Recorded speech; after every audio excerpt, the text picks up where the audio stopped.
Hello friends, welcome to GS table 7। मैं आप सभी दोस्तों का जीएस टेबल 7 में स्वागत करता हूं। दोस्तों, जैसा कि आप लोगों को पता होगा कि यहाँ पर जीके लूसेंट की टारगेट सीरीज चल रही है। 30 दिनों का टारगेट रखा गया है कि 30 दिनों में पूरे लूसेंट का एक एक क्वेश्चन का टिक लगाना है। दोस्तों, यदि आप इस वीडियो से बने हुए हैं तो बहुत अच्छी बात है। यदि आप इस वीडियो पर पहली बार हैं तो प्लीज़ एक बार ज़रूर देखें, आपके लिए बहुत ही इम्पोर्टेंट होने वाला है। चलिए दोस्तों, तो मैं आज जो है भौतिकी का चैप्टर नंबर उष्मा को लेकर के आया हूँ, जिससे रिलेटेड 100 क्वेश्चन को हम लोग अभी टिक लगाएंगे और देखेंगे कि अपनी तैयारी किस हद तक हो गई है। अगर आप इस चैप्टर को पढ़े हुए हैं तो प्लीज़ ज़रूर टिक लगाएं और देखें कि आपकी तैयारी किस हद तक हो गई है। चलिए दोस्तों, तो बिना समय को गंवाए हुए क्वेश्चन को स्टार्ट करते हैं। चलते हैं क्वेश्चन नंबर 1 पे। वस्तु को गर्म करने पर उसके अणुओं, इसका सही उत्तर देने के लिए आपके पास 5 सेकेंड का समय है। आप इसका सही उत्तर दे सकते हैं। दोस्तों, इसका सही उत्तर हो जाएगा ऑप्शन नंबर ए। वस्तु को गर्म करने पर उसके अणुओं की चाल क्या होती है? बढ़ जाएगी। ठीक है, चलते हैं अगले नंबर क्वेश्चन पे। क्वेश्चन नंबर 2, किसी वस्तु का ताप किसका सूचक है? फ्रेंड्स, इसका सही उत्तर हो जाएगा ऑप्शन नंबर डी, उसके अणुओं के औसत गतिज ऊर्जा का। अगला प्रश्न, क्वेश्चन नंबर 3, वस्तु का ताप सूचित करता है कि संपर्क करने पर ऊष्मा।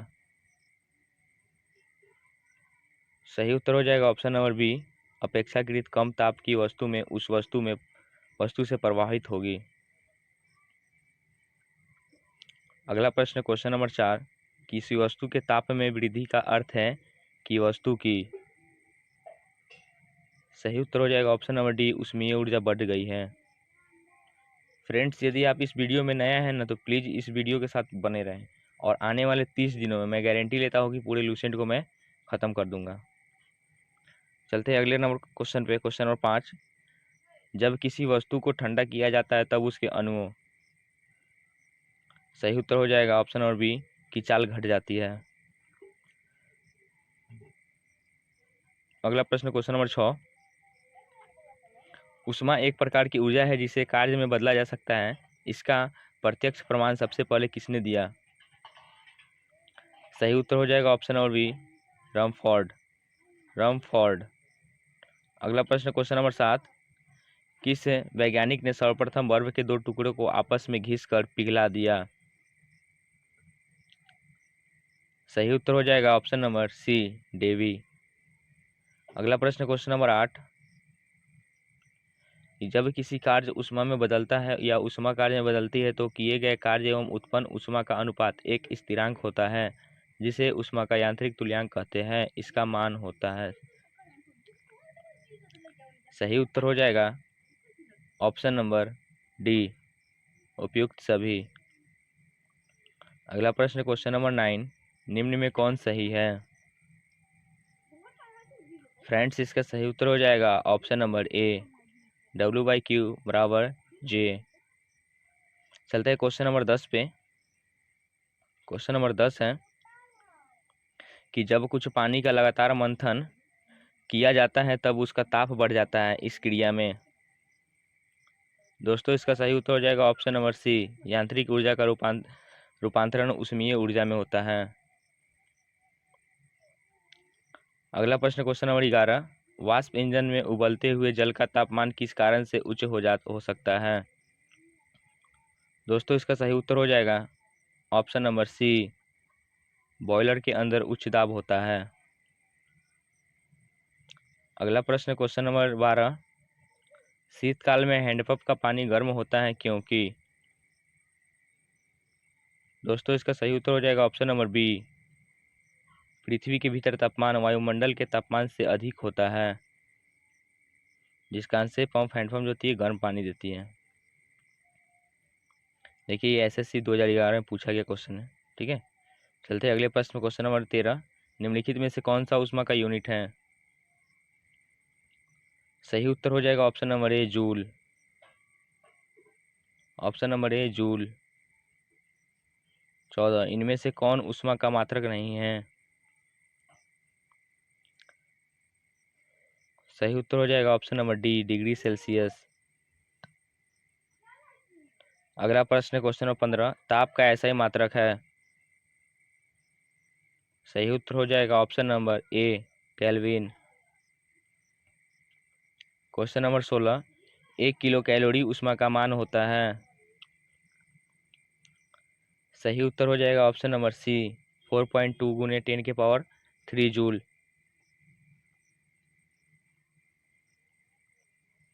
अगला प्रश्न क्वेश्चन नंबर 17, जलप्रपात के अध स्थल पर जल का तापमान ऊपर की ओर अधिक होने का कारण है।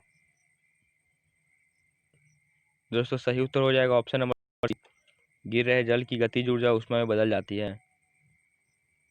चलते क्वेश्चन नंबर 18 पे फ्रेंड्स। क्वेश्चन नंबर 18 है, गर्मियों में ताप 46 डिग्री सेल्सियस हो जाने पर भी ऊँट गर्मी में राहत महसूस करता है। सही उत्तर हो जाएगा ऑप्शन नंबर बी, अपने शरीर के ताप को 42 डिग्री सेल्सियस तक बढ़ाकर। अगला प्रश्न क्वेश्चन नंबर 19, बर्फ पर दाब बढ़ाने से उसका गलनांक। सही उत्तर हो जाएगा ऑप्शन नंबर ए, घट जाएगा। अगला प्रश्न क्वेश्चन नंबर 20, द्रव तापमापी की अपेक्षा गैस तापमापी अधिक संवेदी होता है क्योंकि। गैस। दोस्तों इसका सही उत्तर हो जाएगा ऑप्शन नंबर बी, द्रव की अपेक्षा अधिक प्रसार करती है। देखिए ये प्रश्न जो एसएससी 2004 में पूछा गया है। अगला प्रश्न क्वेश्चन नंबर 21, ताप युग में तापमापी किस सिद्धांत पर आधारित है। दोस्तों सही उत्तर हो जाएगा ऑप्शन नंबर ए, सीबेक के प्रभाव पर। सीबेक के प्रभाव पर। अगला प्रश्न क्वेश्चन नंबर 22, अत्यधिक ऊंचे तापों की माप की जाती है। दोस्तों सही उत्तर हो जाएगा इसका ऑप्शन नंबर सी, पूर्ण विकिरण उतापमापी से। अगला प्रश्न क्वेश्चन नंबर 23, पूर्ण विकिरण उतापमापी किस सिद्धांत पर आधारित है। दोस्तों इसका सही उत्तर हो जाएगा ऑप्शन नंबर सी, स्टीफन के नियम पर। स्टीफन के नियम पर। अगला प्रश्न क्वेश्चन नंबर 24, दूर की वस्तुओं जैसे सूर्य आदि का ताप किस तापमापी के द्वारा मापा जाता है। सही उत्तर हो जाएगा ऑप्शन नंबर सी, पूर्ण विकिरण उतापमापी द्वारा। अगला प्रश्न क्वेश्चन नंबर 25, ठंडे देशों में पारा के स्थान पर अल्कोहल को तापमापी द्रव के रूप में वरीयता दी जाती है क्योंकि। सही उत्तर हो जाएगा ऑप्शन नंबर ए, अल्कोहल का द्रव्यमान निरंतर होता है जा सकता है। अगला प्रश्न क्वेश्चन नंबर 27, थर्मोकपल ताप युग्मक द्वारा बनाया जाता है। सही उत्तर हो जाएगा ऑप्शन नंबर सी, अल्कोहल पारा से अधिक सस्ता होता है। ये देखिए यूपीपीसीएस 1997 में ये पूछा गया क्वेश्चन है। अगला प्रश्न है लोको पायलट का पूछा गया क्वेश्चन। क्वेश्चन नंबर 26, विकिरण पायरोमीटर से कितना तापक्रम नापा है। दोस्तों इसका सही उत्तर हो जाएगा ऑप्शन नंबर डी। सही आंसर क्या हो जाएगा ऑप्शन नंबर डी, इनमें से कोई नहीं। अगला प्रश्न क्वेश्चन नंबर 28, सॉरी इसमें 27 नहीं दिया है शायद, वो 27 ऊपर है। अच्छा इधर उधर हो गया मैं। चलिए क्वेश्चन नंबर 28 देखते हैं, सूर्य का ताप मापा जाता है। दोस्तों इसका सही उत्तर हो जाएगा ऑप्शन नंबर सी। क्या हो जाएगा ऑप्शन नंबर सी, पैरोमीटर तापमापी द्वारा। अगला प्रश्न है 29, तापमापी में पारा का प्रयोग किया जाता है क्योंकि यह अपारदर्शी तथा चमकदार होता है, अतः अंकित ताप के पठन में सुविधा होती है। कारण आर, पारा कांच पर नहीं चिपकता है तथा वाष्पशील नहीं है। दोस्तों इसका सही उत्तर हो जाएगा ऑप्शन नंबर ए, ए एवं आर दोनों सही है तथा आर ए का सही स्पष्टीकरण है। अगला प्रश्न क्वेश्चन, निम्न में से कौन सही है। निम्न में से कौन सही है। दोस्तों सही उत्तर हो जाएगा option number B. Option number B. चलते हैं अगले प्रश्न क्वेश्चन नंबर 31 पे। क्वेश्चन नंबर 31 है, सेल्सियस मापक्रम पर जल के क्वथनांक तथा हिमांक होते हैं क्रमशः। दोस्तों इसका सही उत्तर हो जाएगा ऑप्शन नंबर,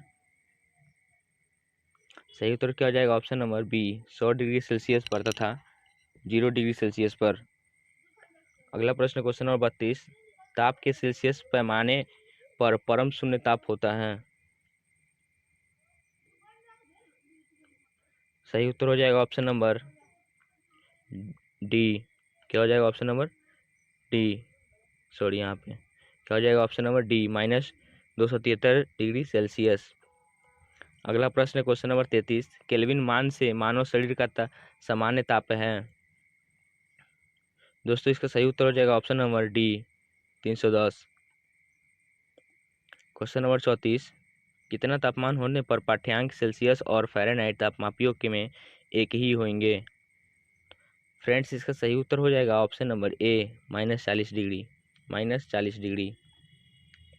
देखिए ये कितनी बार क्वेश्चन पूछी गई है, IAS 1993, यूपी PCS 2003, SSC 2011 में पूछा गया है। अगला प्रश्न है, न्यूनतम संभवतः ताप है।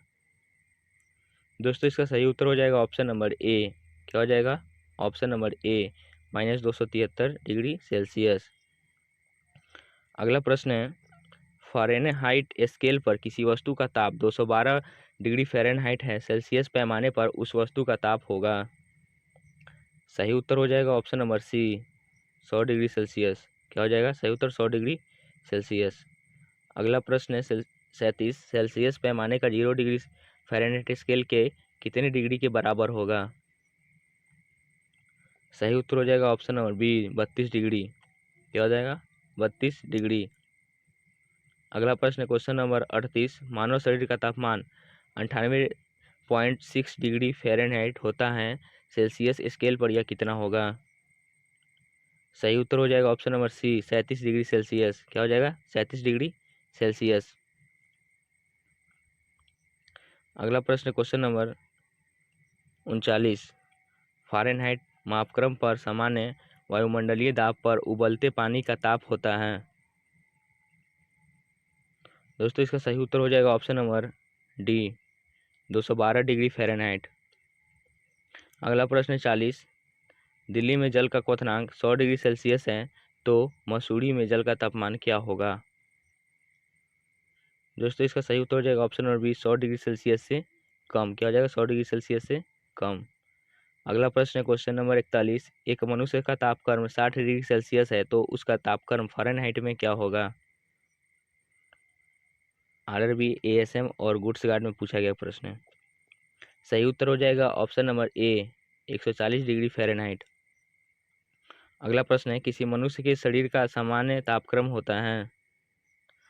सही उत्तर हो जाएगा ऑप्शन नंबर ए, क्या हो जाएगा सही उत्तर option number A, 98 degree Fahrenheit. अगला प्रश्न है क्वेश्चन नंबर 43, तप्त जल के थैलों में जल का प्रयोग किया जाता है क्योंकि। सही उत्तर हो जाएगा ऑप्शन नंबर सी, इसकी विशिष्ट ऊष्मा अधिक है। इसकी विशिष्ट ऊष्मा क्या है, अधिक है। चलते क्वेश्चन नंबर 44 पे, धातु की चैदानियों में लकड़ी के हैंडल क्यों लगे होते हैं। दोस्तों इसका सही उत्तर हो जाएगा ऑप्शन नंबर ए, क्या हो जाएगा सही उत्तर ऑप्शन नंबर ए, लकड़ी की कुचालक होती है। अगला प्रश्न क्वेश्चन नंबर 45, जब गर्म पानी को मोटे कांच के गिलास के ऊपर छिड़का जाता है तो वह टूट जाता है, इसका क्या कारण है। फ्रेंड्स इसका सही उत्तर हो जाएगा ऑप्शन नंबर ए, अचानक ही गिलास विस्तारित हो जाता है। क्या होता है अचानक ही गिलास क्या होता है, विस्तारित हो जाता है। देखिए SSC 2001 में पूछा गया प्रश्न है। अगला प्रश्न है, पानी का घनत्व किस ताप पर अधिकतम होता है। पानी का घनत्व किस ताप पर अधिकतम होता है। दोस्तों सही उत्तर हो जाएगा option number B, 4 degree Celsius पर। क्या होगा 4 डिग्री सेल्सियस पर। इसको याद रख लीजिएगा, बहुत बार ही पूछता है क्वेश्चन, PPSC 1998 में पूछा गया क्वेश्चन है। चलिए अगले प्रश्न पे चलते, क्वेश्चन नंबर 47 पे। क्वेश्चन नंबर 47 है, जब बर्फ को 0 डिग्री सेल्सियस से 10 डिग्री सेल्सियस तक गर्म किया जाता है तो जल की आयतन क्या होता है। तो देखिए इसका सही उत्तर हो जाएगा ऑप्शन नंबर डी। क्या हो जाएगा सही उत्तर ऑप्शन नंबर डी, पहले कम होती है और उसके बाद बढ़ती है। अगला प्रश्न है, यदि जल को 10 डिग्री सेल्सियस से 0 डिग्री सेल्सियस तक ठंडा किया जाए तो सही उत्तर हो जाएगा ऑप्शन नंबर ए, जल का आयतन 4 डिग्री सेल्सियस तक तो कम होगा फिर बढ़ेगा। अगला प्रश्न क्वेश्चन नंबर 49, माइकिल के ट्यूब अधिकांशतः गर्मियों में क्यों फटते हैं? दोस्तों सही उत्तर हो जाएगा ऑप्शन नंबर ए, गर्मी के कारण ट्यूब फट जाता है। अगला प्रश्न क्वेश्चन नंबर 50, शीशे की छड़ जब भाप में रखी जाती हैं इसकी लंबाई बढ़ जाती है परंतु इसकी चौड़ाई? सही उत्तर हो जाएगा ऑप्शन नंबर डी, अव्यवस्थित होती है। अगला प्रश्न क्वेश्चन नंबर 51, लोलक घड़ियां गर्मियों में सुस्त क्यों हो जाती हैं? सही उत्तर हो जाएगा ऑप्शन नंबर सी, लोलक की लंबाई बढ़ जाती है जिससे इकाई डोलक में लगा हुआ समय बढ़ जाता है। फ्रेंड्स अगला प्रश्न है, एक धातु की ठोस गेंद के अंदर कोटर है, जब इस धातु की गेंद को गर्म किया जाएगा तो कोटर का आयतन? इसका सही उत्तर हो जाएगा ऑप्शन नंबर ए, बढ़ेगा। क्या होगा? बढ़ेगा। अगला प्रश्न क्वेश्चन नंबर 53, किसी बोतल में पानी भरा जाता है तब उसे जमने दिया जाता है तो बोतल टूट जाती है क्योंकि? फ्रेंड्स सही उत्तर हो जाएगा ऑप्शन नंबर ए, पानी जमने पर फैलता है। क्या होता है? पानी जमने पर फैलता है। चलते हैं अगले प्रश्न पे, क्वेश्चन नंबर 54, अत्यधिक शीत ऋतु में पहाड़ों पर पानी की पाइपलाइनें फट जाती है, इसका कारण है? दोस्तों इसका सही उत्तर हो जाएगा ऑप्शन नंबर सी, पाइप में पानी जमने पर फैल जाता है। यदि आप इस वीडियो में दोस्त बने हुए हैं ना तो बहुत अच्छी बात है, आप ऐसे ही बने रहें और लगातार 30 दिनों में मैं गारंटी के साथ कर रहा हूँ कि पूरे लूसेंट को ख़त्म करना है, क्योंकि सुबह में 10 बजे वीडियो अपलोड होता है और फिर रात को 8 बजे भी एक वीडियो अपलोड होता है। इस तरह से पूरे 200 क्वेश्चन का हम लोग एक दिन में तैयारी कर रहे हैं। चलते अगले प्रश्न में, क्वेश्चन नंबर 55, दो रेल पटरियों के मध्य जोड़ एक छोटा सा स्थान क्यों छोड़ा जाता है? दोस्तों सही उत्तर हो जाएगा ऑप्शन नंबर बी। क्या हो जाएगा सही उत्तर? ऑप्शन नंबर बी, क्योंकि धातु गर्म करने पर फैलती है तथा ठंडी होने पर संकुचित होती है। अगला प्रश्न है क्वेश्चन नंबर 56, किसी झील की सतह का पानी बस जमने ही वाला है, झील के अंत स्थल में जल का क्या तापमान होगा? सही उत्तर हो जाएगा option number D, 4 degree Celsius. क्या हो जाएगा सही उत्तर? 4 डिग्री सेल्सियस। अगला प्रश्न है क्वेश्चन नंबर 57, बर्फ बनी झील के अंदर मछलियां जीवित रहती है क्योंकि? सही उत्तर हो जाएगा ऑप्शन नंबर सी, झील की तली पर बर्फ नहीं जम पाता।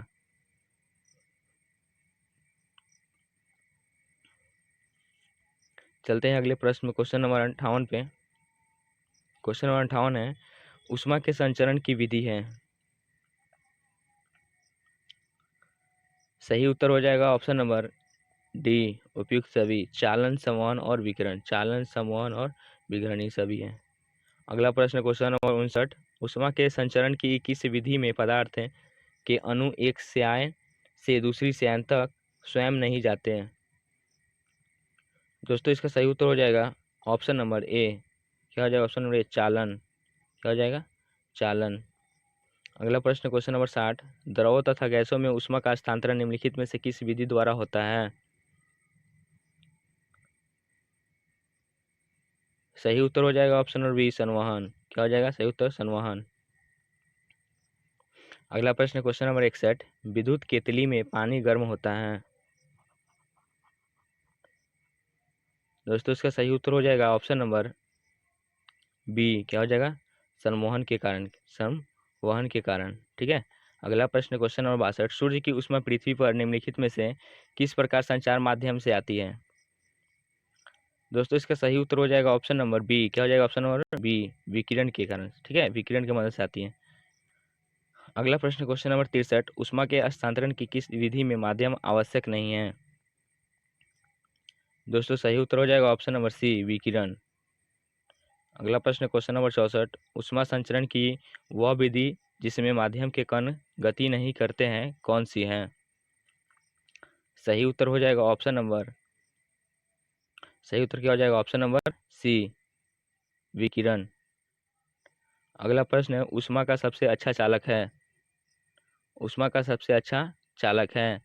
दोस्तों इसका सही उत्तर हो जाएगा ऑप्शन नंबर डी, चांदी। ठीक है, चांदी। अगला प्रश्न है, चांदी की ऊष्मीय चालकता तांबे की ऊष्मीय चालकता की अपेक्षा। सही उत्तर हो जाएगा ऑप्शन नंबर बी, सही उत्तर क्या हो जाएगा? ऑप्शन नंबर बी, अधिक होती है। क्वेश्चन नंबर 67, बोलोमीटर एक यंत्र है जो मापता है। दोस्तों इसका सही उत्तर हो जाएगा ऑप्शन नंबर बी, ऊष्मीय विकिरण। क्या होगा? ऊष्मीय विकिरण। अगला प्रश्न है क्वेश्चन नंबर 68, ठंड के दिनों में लोहे के गुटके और लकड़ी के गुटके को प्रातः काल में छुए तो लोहे का गुटका ज़्यादा ठंडा लगता है, क्योंकि। फ्रेंड्स इसका सही उत्तर हो जाएगा ऑप्शन नंबर बी, लकड़ी की तुलना में लोहा, लकड़ी की तुलना में लोहा का ऊष्मा का अच्छा चालक होता है। ठीक है। अगला प्रश्न क्वेश्चन नंबर 69, कड़े जोड़े में झील की सतह हिमशितित हो जाती है किंतु उसके तल में जल द्रव अवस्था में बना रहता है, यह किस कारण से होता है? दोस्तों इसका सही उत्तर हो जाएगा ऑप्शन नंबर, सही उत्तर क्या हो जाएगा? ऑप्शन नंबर सी, जल की सघनता 4 डिग्री सेल्सियस पर अधिकतम होता है। अगला प्रश्न क्वेश्चन नंबर 70, एक टेबल पंखे को बंद कमरे में चलाने पर कमरे की हवा क्या होगी? दोस्तों इसका सही उत्तर हो जाएगा ऑप्शन नंबर ए, गर्म होगी। क्या होगी? गर्म। अगला प्रश्न क्वेश्चन नंबर 71, कमरे में रखे हुए रेफ्रिजरेटर के दरवाजे खुले छोड़ दिए जाए तो।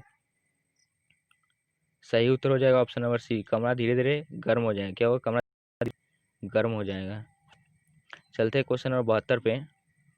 क्वेश्चन नंबर 72 है, यदि किसी धातु को खाना पकाने के बर्तन बनाने में प्रयुक्त किया जाए तो ताप चालकता क्या होगा? सही उत्तर हो जाएगा ऑप्शन नंबर एक, कम होनी चाहिए। ठीक है। अगला प्रश्न क्वेश्चन नंबर 73, निम्नलिखित में से कौन ऊष्मा का सबसे अच्छा सुचालक होता है? सही उत्तर हो जाएगा ऑप्शन नंबर सी, समुद्र का पानी।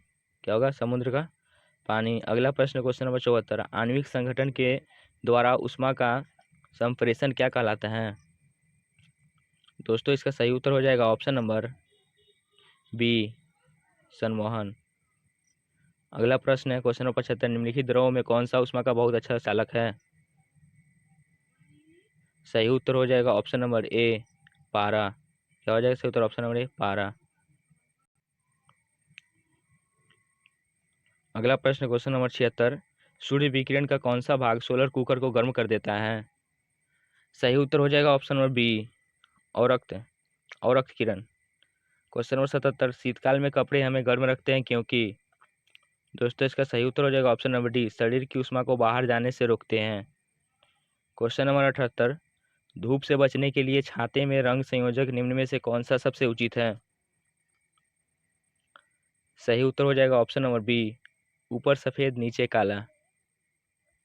अगला प्रश्न क्वेश्चन नंबर 79, अफ्रीका के काली त्वचा वाले व्यक्ति ब्रिटेन के सफेद त्वचा वाले व्यक्तियों की तुलना में।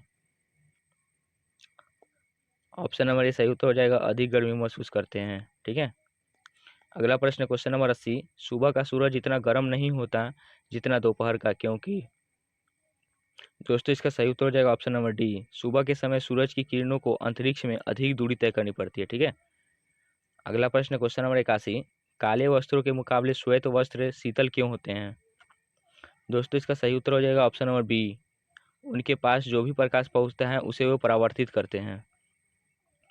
अगला प्रश्न क्वेश्चन नंबर 82, ऊनी कपड़े सूती वस्त्रों की अपेक्षा गर्म होते हैं क्योंकि वे। सही उत्तर हो जाएगा ऑप्शन नंबर, क्या हो जाएगा सही उत्तर? ऑप्शन नंबर डी, सही उत्तर हो जाएगा ऑप्शन नंबर डी। अगला प्रश्न है 83, निम्नलिखित में से किसके द्वारा अधिक ज्वालक पैदा होता है? फ्रेंड्स इसका सही उत्तर हो जाएगा ऑप्शन नंबर बी, भाप। क्या हो जाएगा? भाप। अगला प्रश्न क्वेश्चन नंबर 84, वायुमंडल में आर्द्रता की उपस्थिति एक ऐसे स्टील के गिलास की बाह्य सतह पर जल की बूंदें देकर सुनिश्चित की जाती है जो भरा हो। दोस्तों इसका सही उत्तर हो जाएगा ऑप्शन नंबर सी, ठंडे जल से।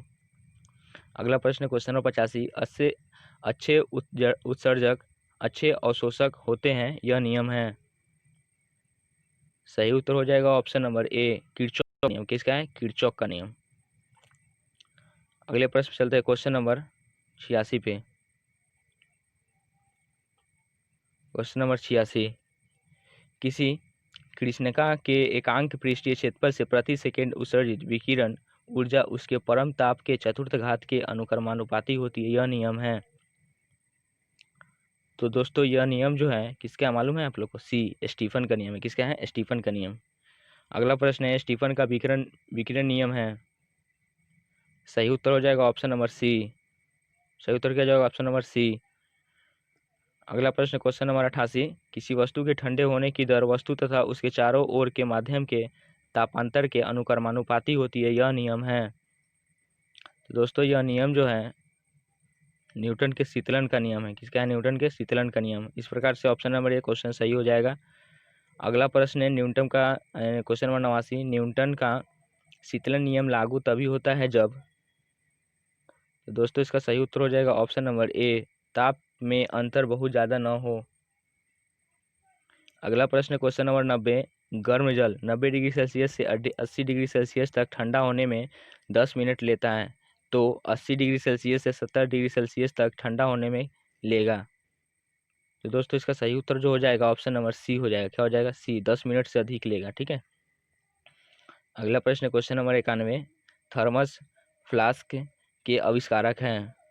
दोस्तों सही क्वेश्चन नंबर 91 है, थर्मस फ्लास्क के आविष्कारक हैं। दोस्तों सही उत्तर हो जाएगा ऑप्शन नंबर ए। क्या हो जाएगा? ऑप्शन नंबर ए। क्वेश्चन नंबर 92, थर्मल फ्लास्क में ऊष्मा का क्षय रोका जा सकता है। सही उत्तर हो जाएगा ऑप्शन नंबर डी, चालक संवहन एवं विकिरण से। क्वेश्चन नंबर 93, थर्मस फ्लास्क की आंतरिक दीवारें चमकीली होती हैं। सही उत्तर हो जाएगा ऑप्शन नंबर बी। अगला प्रश्न क्वेश्चन नंबर 94, थर्मस फ्लास्क तरल पदार्थों को लंबे समय तक गर्म रखता है क्योंकि। दोस्तों इसका सही उत्तर हो जाएगा ऑप्शन नंबर सी, चमकदार आंतरिक दीवार तथा बाह्य आवरण की दोहरी दीवार ऊष्मा। अगला प्रश्न क्वेश्चन नंबर 95, किस विधि से ऊष्मा स्थानांतरण को न्यूनतम करने के लिए थर्मस फ्लास्क की दीवारें पर कलई की जाती है। दोस्तों इसका सही उत्तर हो जाएगा ऑप्शन नंबर सी, विकिरण। क्वेश्चन नंबर 96, किसी पदार्थ के एकांक द्रव्यमान का ताप 1 डिग्री सेल्सियस बढ़ाने में लगी ऊष्मा है। सही उत्तर हो जाएगा ऑप्शन नंबर ए, विशिष्ट ऊष्मा। अगला प्रश्न क्वेश्चन नंबर 97, निम्नलिखित में से किस में सर्वोच्च विशिष्ट ऊष्मा का मान होता है। दोस्तों इसका सही उत्तर हो जाएगा ऑप्शन नंबर डी, जल। अगला प्रश्न क्वेश्चन नंबर 98, दिन के समय पृथ्वी समुद्र के जल की अपेक्षा बहुत गर्म हो जाती है क्योंकि। दोस्तों इसका सही उत्तर हो जाएगा ऑप्शन नंबर सी, जल की विशिष्ट ऊष्मा धारिता काफ़ी अधिक होती है। क्वेश्चन नंबर 99, मोटर गाड़ी के रेडिएटर को ठंडा करने के लिए पानी का व्यवहार किया जाता है क्योंकि। दोस्तों इसका सही उत्तर हो जाएगा ऑप्शन नंबर ए, पानी की विशिष्ट ऊष्मा अधिक होती है। चलते हैं अंतिम क्वेश्चन पे। क्वेश्चन नंबर 100 है कि निम्न तापी इंजनों का अनुप्रयोग होता है। दोस्तों इसका सही उत्तर हो जाएगा ऑप्शन नंबर सी। क्या हो जाएगा? रॉकेट प्रौद्योगिकी। फ्रेंड्स यदि आप इस वीडियो में अंत तक बने हैं तो बहुत ही अच्छी बात है, क्योंकि आप लोगों के ये वीडियो बहुत ही ज़रूरी है। और मैं आपको ज़्यादा से ज़्यादा 30 मिनट का समय ले रहा हूँ, जो कि मैं 30 दिनों में मैं गारंटी लिया हूँ कि आपका ये लूसेंट जो है 30 दिन में पूरा ख़त्म कर देना है। ठीक है। चलिए दोस्तों, तो मैं फिर से कल सुबह 10 बजे मिलता हूँ अगले वीडियो के साथ। तब तक के लिए नमस्कार।